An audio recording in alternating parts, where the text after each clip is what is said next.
갑자기 두려움과 불안이 밀려옵니다. 초조하고요. 가슴이 뛰고요. 호흡도 곤란해집니다. 가슴에 통증도 오고 답답해집니다. 어지럽습니다. 손발도 갑자기 저립니다. 열도 나는 것 같습니다. 이런 증상을 경험해 보셨나요? 이게 최근에 널리 퍼지게 된 공황장애라고 하는 증세입니다. 공황장애 말이 좀 어려워요. 그런데 쉽게 풀면 공포증입니다. 그러니까 두려움에 사로잡히는 상황 뭐 이런 거예요. 그런데 그게 심리적으로만이 아니고 뭘로도 나타나요? 몸의 증상으로 다양한 이런 증상들이 나타나죠. 심리적으로는 곧 죽을 것 같은 압박감, 이런 공포가 밀려드는 거죠. 처음에는 이게 병인가 했습니다.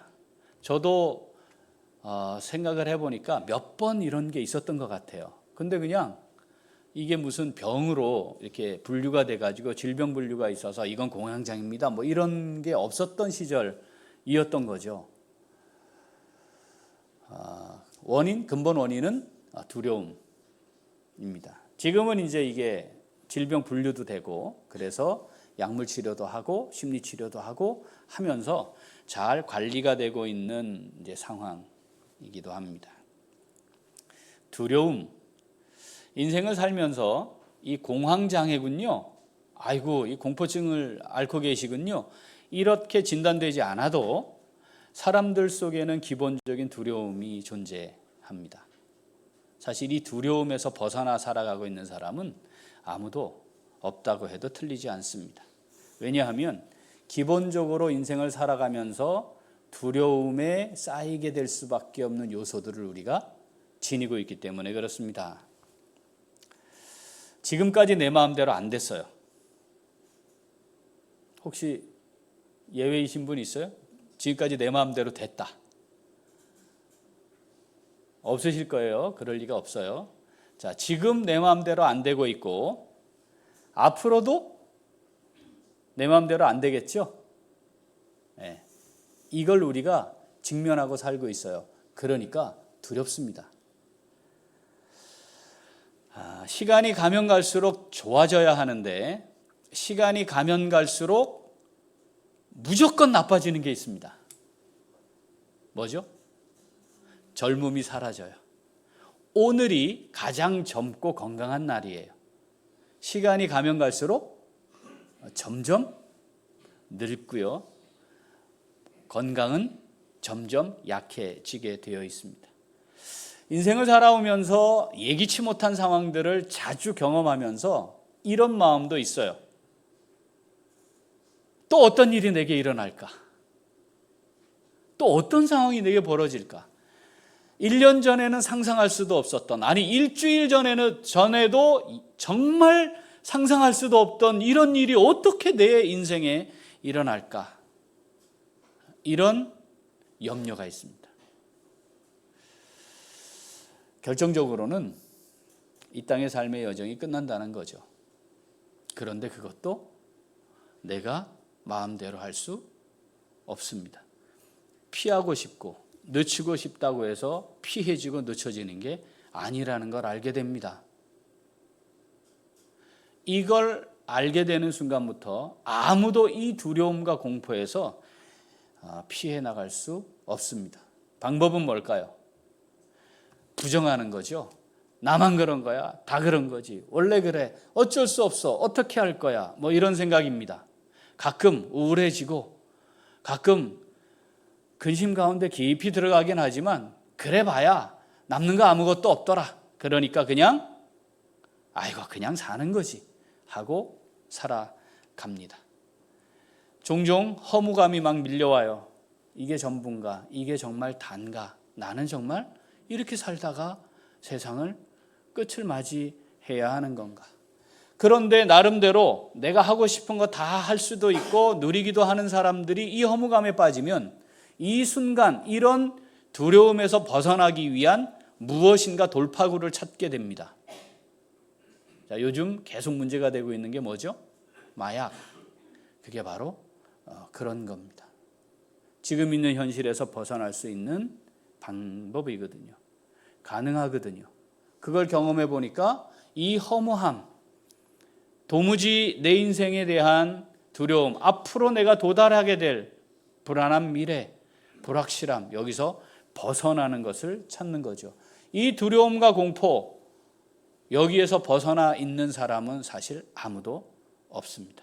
그리고 죽음이 우리 앞에 놓여 있는 이상 여기에서 자유로울 수 있는 사람 아무도 없는 거죠. 요즘 100세 시대라고 말합니다. 이제 120세 시대가 될 거라고 합니다.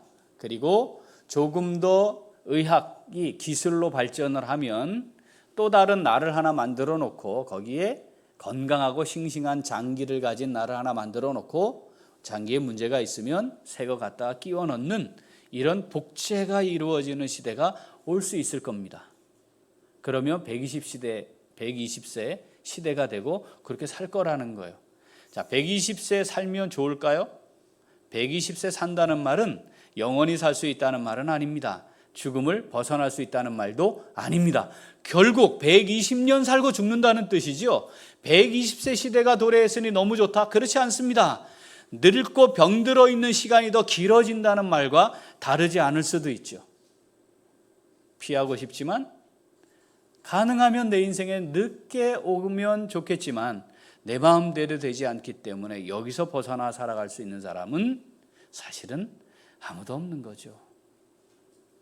진나라 시황제처럼 불로초를 찾고자 하는 마음, 그 사람은 하고 싶은 거 다 할 수 있는 사람이었으니까 그걸 했고, 우리는 하고 싶은 대로 다 못하니까 못 찾고 있을 뿐입니다. 모든 사람들이 나름 그렇게 이 땅의 삶이 시간이 흐르면 흐를수록 두렵고 공포스러운 죽음 앞에 도달하는 것을 늦춰보려고, 할 수만 있다면 멀리 뛰어보려고 애를 쓰며 살고 있습니다. 그럼 정해져 있는 거예요. 내가 마음대로 할 수도 없대요. 피할 수도 없대요. 근데 왜 이게 우리에게 이렇게 모든 인류에게 공포로 다가오는 걸까요? 왜 이게 두려움의 대상이고 다 피하고 싶은 걸까요? 아니, 정해진 거 아니에요? 우리가 8살이 되면 학교를 갑니다. 정해져 있잖아요. 이렇게 두려워하지 않습니다. 그렇지 않나요? 고등학교를 졸업하고 대학을 가고 20세가 넘으면 남자들 군대 갑니다. 두렵죠? 피하고 싶죠? 그러나 이런 공포는 아닙니다. 아니, 그것처럼 나이를 먹으면 죽는 거, 또는 정해진 시간에 어느 땐가 죽는 거, 이거 정해져 있는 거잖아요. 그냥 받아들일 수는 없나요? 왜 이게 이렇게 공포스러울까요? 자, 히브리서 9장 27절 같이 읽어보겠습니다. 한 번 죽는 것은 사람에게 정해진 것이요 그 후에는 심판이 있으리니. 문제는 이겁니다. 죽음으로 끝나지 않는다는 거죠.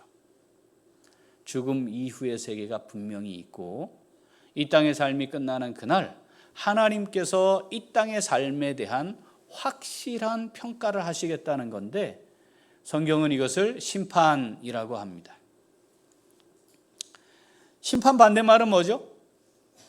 심판 반대말은 구원. 그러니까 사람이 죽으면, 죽음에 도달하게 되면 둘 중에 하나로 딱 정해지잖아요. 하나는 심판이고 또 하나는 구원입니다.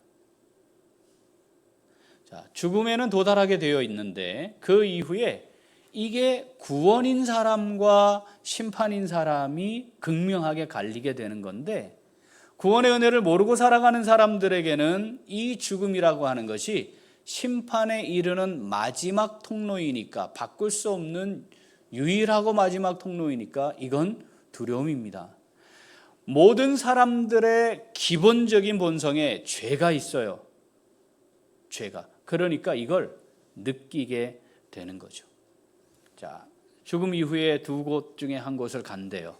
자, 구원과 심판인데, 구원의 장소는 어디라고 말하죠? 천국입니다. 심판의 장소는 지옥입니다. 자, 우리 성경을 좀 읽어보겠습니다. 요한계시록 21장. 자, 10절 읽죠?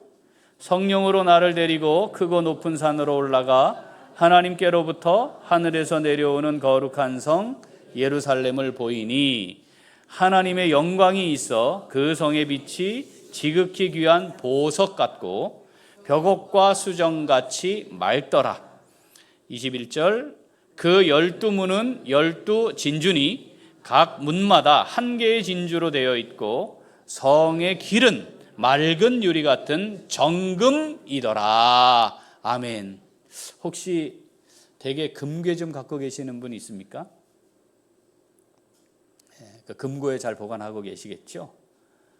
금괴가 좀 있으면 그거 볼 때마다 마음이 좀 놓이죠. 위급한 상황엔 내가 확실하게 뭔가 할 수 있다. 그리고 그거 상당한 값을 지불해야 지닐 수 있습니다. 그만큼 가치 있는 거고 사람들이 그것을 통해 인생의 어떤 안정감을 누리게 할 만큼 그 정도 위력이 있는 겁니다. 그런데 우리가 성경을 읽어보니까 도로 포장재래요. 여기는 아스팔트로 도로를 포장하지만 천국은 길에 까는 게 정금이래요. 이 땅에서는 그게 우리의 인생을 보장해주는 굉장히 능력 있는 거지만 성경 보니까 천국은 그거 밟고 지나다니는 거래요. 그냥 길바닥에 널린 게 정금이래요. 천국은 그런 곳이다. 천국은 그런 곳이다. 우리 머지않아 가서 밟게 될 겁니다. 자, 이 천국 외에 또 뭐가 있다고요? 지옥이 있대요. 자, 마가복음 9장 48절 49절 읽어보죠. 거기에서는 구더기도 죽지 않고 불도 꺼지지 아니하느니라. 사람마다 불로써 소금 치듯함을 받으리라. 아멘. 계란 프라이 할 때 소금을 치잖아요. 그게 계란 위가 아니고 옆에 떨어지면 탁탁탁 하면서 소금이 튀는 것. 이게 소금 치듯함을 받는다. 이런 의미입니다. 불이 꺼지지 않는 불 속에 들어가 그렇게 지내는 곳이 지옥이래요. 성경에 이 지옥에 대한 자세한 묘사를 좀 해두셨으면 좋았을 텐데 그냥 뭐 많이 말씀하지 않아요. 천국과 지옥은 정말 있나요? 진짜 있습니까? 성경은 천국과 지옥에 대해 막 장황하게 설명하지는 않습니다. 그런데 분명해요. 언제 갑니까? 이 땅의 삶이 끝나는 그날 갑니다. 천국을 가든 지옥을 가든. 자, 이 땅의 종교가 몇 개라고 그랬죠? 3억 개. 그 종교들이 똑같이 갖고 있는 공통 요소들이 몇 가지 있는데 그 중에 하나가 사후세계입니다. 우리보다 훨씬 더 체계화되어 있어요. 왜 그럴까요? 그게 실제하니까. 진짜가 있기 때문에 모조품들이 많이 있는 거예요. 그리고 똑같은 구조로 되어 있습니다. 그게 뭐냐면 죄를 지으면 벌을 받는다는 거예요.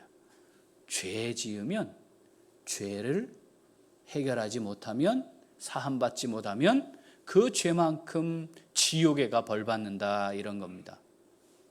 자, 우리 조금 자세하게 설명하고 있는 거 한번 볼까요? 자, 보여주세요. 영상. 만약에 이제 천사의 말을 안 듣거나 하느님의 말씀을 안 들으면 이제 교리에서는 어디로 간다고 얘기할까요? 지옥에 대한 이제 모습을 보여드리도록 할 겁니다. 보티첼리라고 하는 분의 지옥의 모습입니다.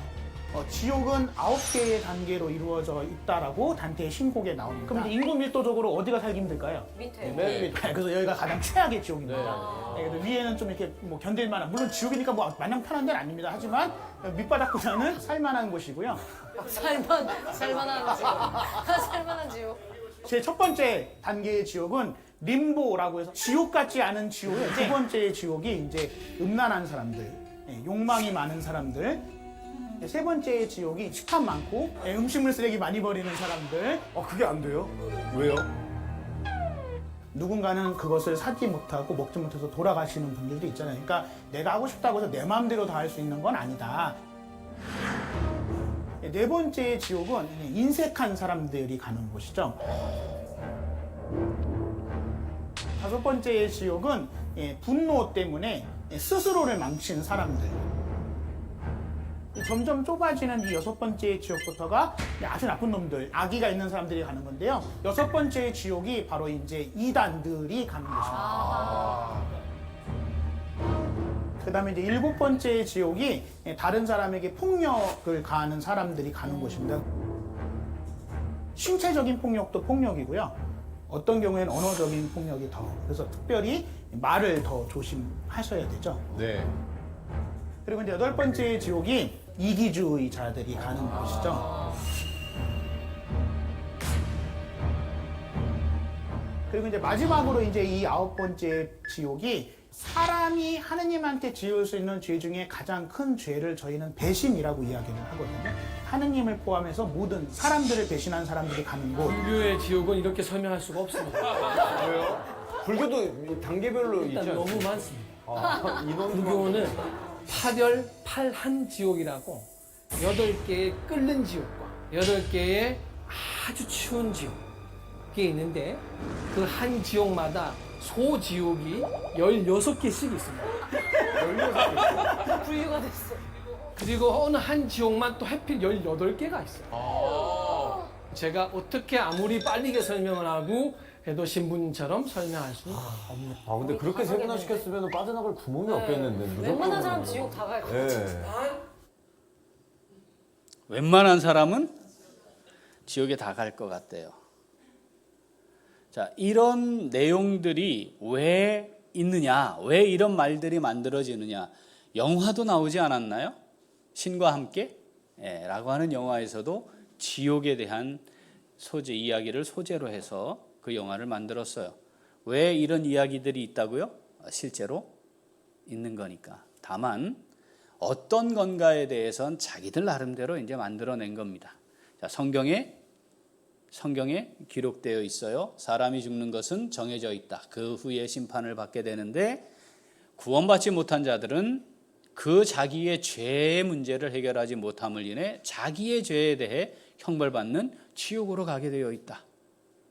그것은 꺼지지 않는 불이고 불로서 조금 치듯함을 받는 영원한 고통의 처소다. 이렇게 말하는 거죠. 자, 이 사후 세계, 그러니까 죽음이라고 하는 것이 통로가 되는데 왜 죽게 되었습니까? 그럼 사람이 왜 죽게 된 건가요? 자, 로마서 5장 12절 읽어보겠습니다. 그러므로 한 사람으로 말미암아 죄가 세상에 들어오고 죄로 말미암아 사망이 들어왔나니 이와 같이 모든 사람이 죄를 지었으므로 사망이 모든 사람에게 이르렀느니라. 아멘. 왜 사망이 이르게 됐다고요? 왜 죽게 되었다고요? 죄 때문입니다. 아이고 무슨 말씀하십니까 목사님? 저는 죄가 없어요. 그러신 분 계신가요? 끝나고 저를 좀 만나주세요. 네. 그런 사람은 이 세상에 아무도 없습니다. 그러니까 우리가 죽음에 이르게 된 것은 죄 때문이고 생득적으로 본성적으로 우리가 그걸 느끼게 돼 있어요. 사람들이. 그러니까 죽음은 피하고 싶고 고통스럽고 두려움의 대상이 되고 그 이후에 있게 될 사후 세계에 대한 소망이 없기 때문에 할 수만 있으면 피하고 늦추고 싶은 것이죠. 이것이 모든 사람들이 처해 있는 상황이었습니다. 저도 그랬고 여기 있는 우리 사랑하는 모든 식구들도 그랬습니다. 자, 이렇게 살아가고 있는 죄인들을 하나님이 사랑하신 거죠. 사랑받을 만한 대상이어서가 아니라 구원받을 만한 죄 없는 존재여서가 아니라 죄 가운데 있고 그로 말미암아 죽어 심판에 이를 수밖에 없는 자들이었지만 저처럼 모태신앙으로 엄마 뱃속부터 절에 다니던 사람이었지만 그런데 하나님이 그런 우리를 사랑하신 거였습니다. 로마서 5장 8절 읽어보죠. 우리가 아직 죄인 되었을 때에 그리스도께서 우리를 위하여 죽으심으로 하나님께서 우리에 대한 자기의 사랑을 확증하셨느니라. 아멘. 그리스도께서 그런 우리를 살리시기 위해 우리 대신 죽으신 겁니다. 우리를 사랑하신 하나님이 우리를 살려낼 수 있는 유일한 방법, 그건 우리가 지은 죄에 대한 값을 대신 내시는 거였습니다.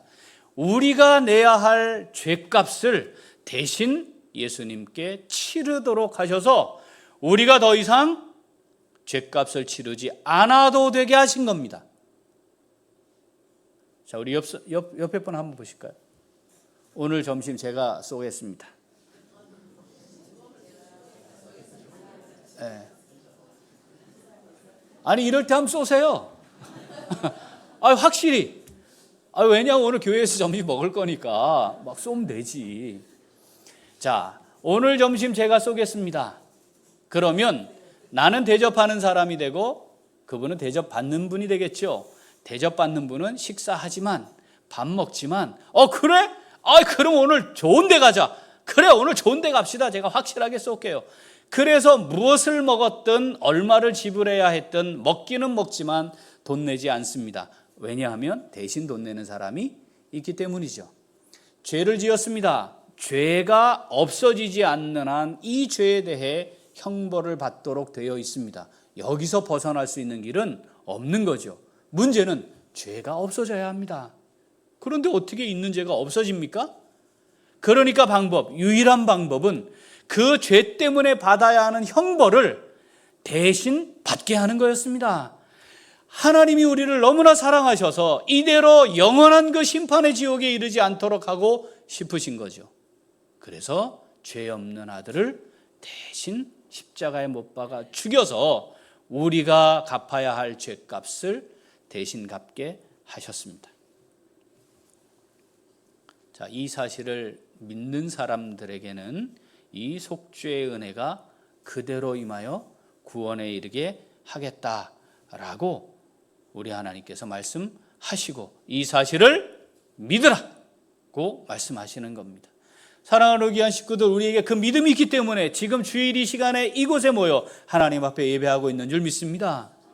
이건 믿는 게 아니고 믿어지는 겁니다. 그래서 믿음이 하나님이 우리에게 주시는 은혜의 선물입니다. 야, 설명해봐. 도대체 그게 말이 되냐? 말이 안 돼. 말이 안 돼. 나도 말이 안 돼. 설명 잘 안 돼. 그런데 말이야, 사실이야. 나 예수님 믿고 구원받았어 라고 말하는 거죠. 이 믿음이 우리에게 선물로 주어져 믿어지는 순간 이제는 삶의 차원이 달라집니다. 자, 오늘 본문 고린도후서 4장 18절 5장 2절 같이 읽어보죠. 우리가 주목하는 것은 보이는 것이 아니요 보이지 않는 것이니 보이는 것은 잠깐이요 보이지 않는 것은 영원함이라. 만일 땅에 있는 우리의 장막집이 무너지면 하나님께서 지으신 집 곧 손으로 지은 것이 아니요 하늘에 있는 영원한 집이 우리에게 있는 줄 아느니라. 아멘. 이 구원의 은혜를 누리고 사는 사람에게 근본적인 변화가 일어났습니다. 그건 뭐냐면 보이지 않는 영원을 기대하는 겁니다. 바라보는 겁니다. 그걸 소망하는 겁니다. 보이는 것 잠깐입니다. 아닌가요? 잠깐이지요? 이 말을 제가 목사가 돼서 설교를 한 지가 이제 목사가 돼서 설교한 32년째 아닙니까? 제가 27살, 26살에 목사가 돼서 설교를 할 때, 그 전부터 뭐 설교를 했지만, 설교할 때 이 말씀을 설교하면, 아직도 새파랗게 젊은 게 무슨, 뭐 사는 게 잠깐이고 그런 얘기에, 이런 느낌이 듣는 사람도 있고, 전하는 저도 있었어요. 이제 내일 모레 6학년쯤 되니까 이제 이 말을 하면, 이제 실제로 느낌도 팍 오면서, 이 말씀이 그렇구나 할 수 있어요. 잠깐 아닙니까? 잠깐? 원로 장로님, 잠깐이었습니까? 잠깐입니다. 어느새, 야, 벌써 이렇게 됐네? 시간이 이렇게 흘렀네. 아침마다 거울 보면서 아하, 내가 이제 이렇게 됐네. 이거 우리가 느끼며 살고 있는 거죠. 그런데 이 잠깐으로 끝나는 것에 대한 두려움과 공포 가운데 사는지, 아니면 이 잠깐 이후에 있는 영원한 것, 시간으로 비교할 수 없는 영원한 것을 보며 사는지가 달라진 거다, 이렇게 말씀하는 거죠. 자, 이 땅의 삶, 우리의 이 장막집은 무너집니다. 언제? 곧. 곧이에요, 곧. 예. 앞으로 3, 40년을 더 난 보장받아서, 그런 사람 여기 없어요. 그리고 보장받았어도요, 또 지나면 잠깐입니다. 예. 잠깐일 거예요. 그렇게 지나가는 거 아니겠습니까? 그런데 이 잠깐 있는 육신의 장막집이 무너지면 그것이 끝이 아니고, 이제 비로소 사람이 손으로 지은 것이 아닌 하나님이 나를 위해 예비해 놓으신 영원한 처소, 그곳으로 내가 가는 거야. 이 소망 가운데 사는 것이라는 겁니다.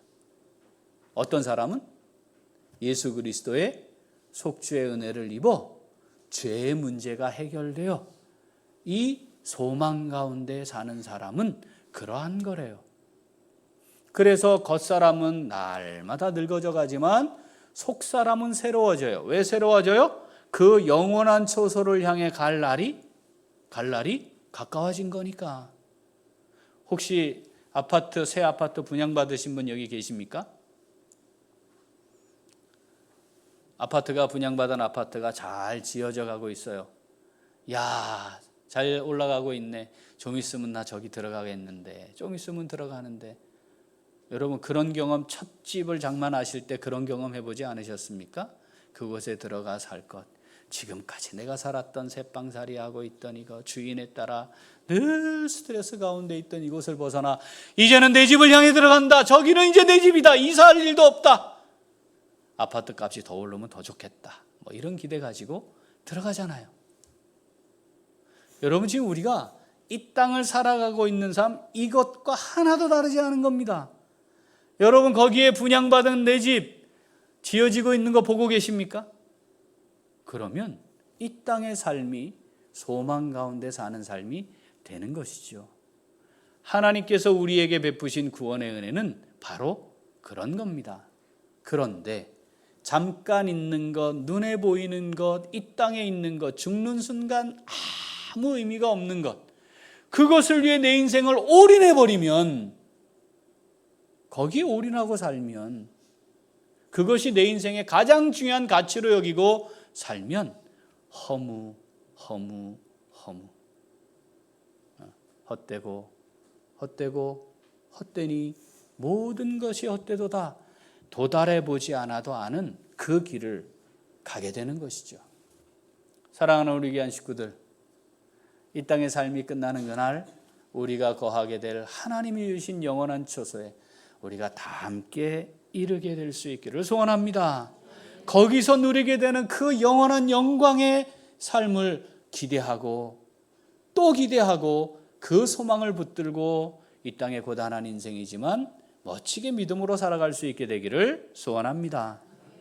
그 소망을 누리고 사는 사람에게 나타나는 반드시 나타나는 두 가지 삶의 모습이 있습니다.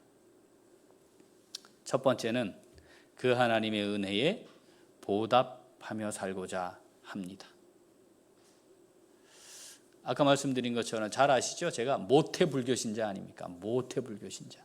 저희같이 이 제대로 뭔가를 한 가정 사실 흔치 않은데 1980년에 그때까지 자가용 통학을 했던 사람 아닙니까? 제가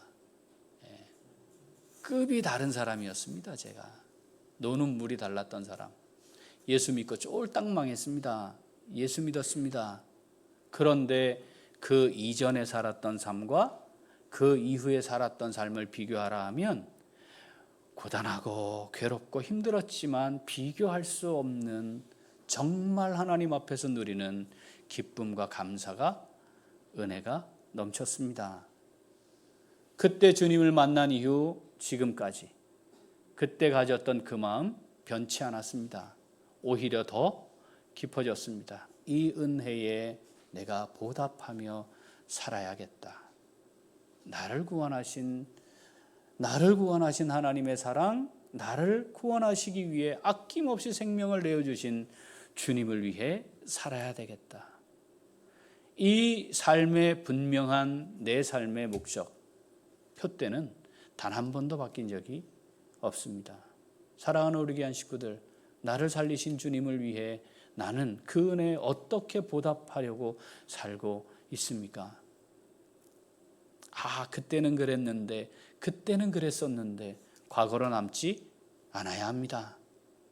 지금 현재 진행형이 되어야 합니다.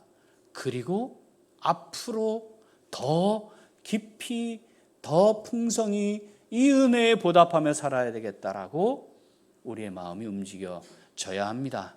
이 은혜를 우리 다 함께 풍성히 누릴 수 있으면 좋겠습니다. 두 번째 자연스럽게 나타나는 삶의 변화는 이걸 알리는 겁니다. 알리고 싶은 겁니다. 혹시 못 받으셨나요? 오늘 아침에 문자 왔던데 저한테. 저기 어디야? 번영로? 거기 지금 분양하는 아파트 있습니까? 잘 몰라요. 거기 분양 아파트 40% 30채 남은 미분양을 40% 할인해서 분양한다던데. 내일이랍니다. 내일. 한 사람이 한 채밖에 안 되니까 30채니까 29분 저하고 29분에 30명 선착순으로 내일 아침 9시부터 한대요. 만약에 이걸 받았으면 이렇게 알려야 정상이잖아요. 지 혼자 꽁 하고 몰래 저 절대 알리지 말아야지. 저 경쟁자 된다 저거. 내가 무조건 가서 1차로 해야지. 이게 나쁜 놈이지. 이야, 드디어 40% 할인 뗐다. 이제 집 한 채 장만할 수 있겠구나. 뭐 이런 기쁨이 내게 있으면 알려야 되는 거 아니에요? 식구들한테? 예.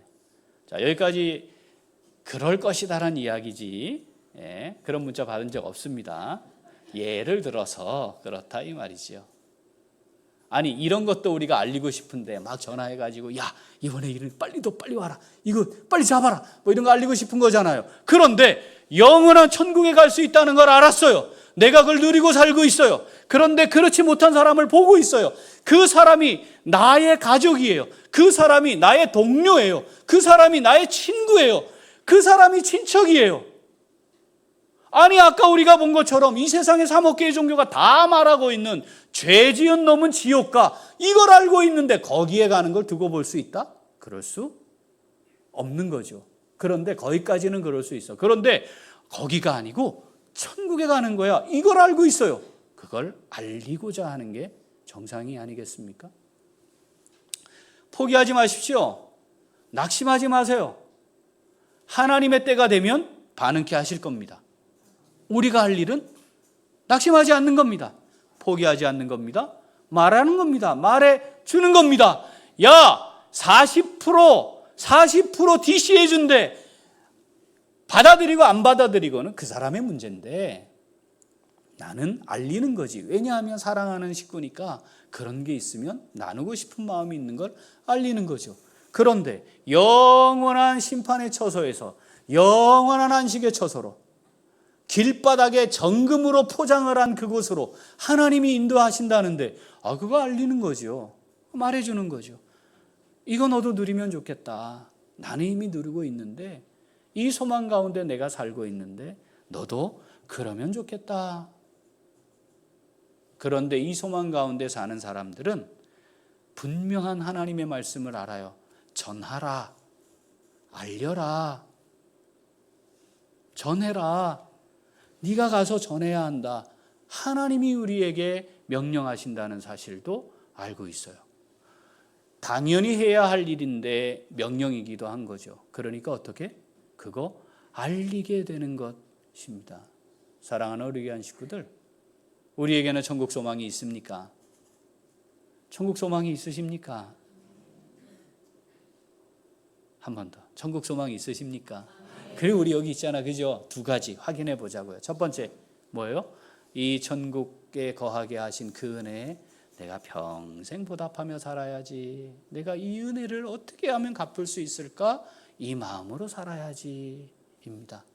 두 번째, 아직 이거 모르고 있는 사람이 있으면 계속 전하는 거죠. 계속 전하는 거죠. 알려주는 겁니다. 받고 안 받고는 하나님께 달려 있어요. 하나님이 때가 되면 부르시고 택한 자는 부르시고 그 은혜 가운데 거하게 하시는 걸 우리가 믿고 전하는 겁니다. 그 마음을 움직이실 리가 하나님이심을 믿고 알리는 거죠. 오늘 그렇게 초청이 되어 오신 분 계십니까? 이게 그냥 된 일이 아닙니다. 하나님이 정말 사랑하셔서 때가 되어 하나님이 그 마음 움직여 그 걸음 이곳으로 인도하신 줄 믿습니다. 우리가 함께 누릴 이 천국 소망 가운데 이 세상을 사는 모든 사람들이 두려워하는 죽음이, 공포의 대상인 죽음이 이 영원한 천국에서 누리게 될 이 귀한 것, 가치 있는 것, 무엇과도 비교할 수 없는 이 놀라운 큰 은혜를 받아 누릴 수 있는 통로가 되는 것을 고백하면서 하나님 허락하신 이 땅의 짧은 인생, 남은 삶, 이 천국 소망 가운데 하나님 앞에 복되고 은혜가 충만하고 사랑이 충만한 멋진 삶 살다가 주님 앞에 서는 천국에 들어가는 우리 모두가 될 수 있기를 소원합니다. 아멘. 기도하겠습니다. 하나님 아버지 감사합니다.